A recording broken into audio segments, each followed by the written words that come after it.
দাদু, দেখো কি সুন্দর মাটির ব্যাংক। হ্যাঁ, অনেক সুন্দর। দাদু, এই মাটির ব্যাংকটা আমাকে কিনে দাও না প্লিজ। মাটির ব্যাংকে টাকা জমানো আমার খুব শখ।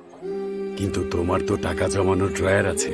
দাদু, আমার আইসক্রিম বিস্কিট খেতে ইচ্ছে করলেই আমি চুপি চুপি ড্রয়ার খুলে টাকা বের করে ফেলি। মাটির ব্যাংকের টাকা জমালে তো আর ইচ্ছে মতো খরচ করতে পারবো না।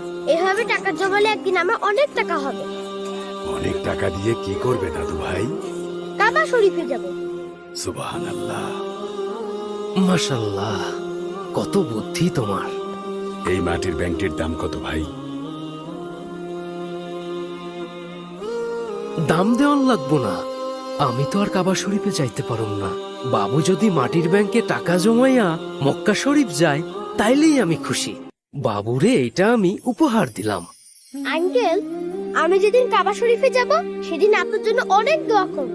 আপনিও যেন কাবা শরীফে যেতে পারেন। ইনশাআল্লাহ, আল্লাহ তোমার দোয়া কবুল করুন। চলো দাদু ভাই, এবার তাহলে বাড়ি ফেরা যাক। আসসালামু আলাইকুম। আসি আঙ্কেল।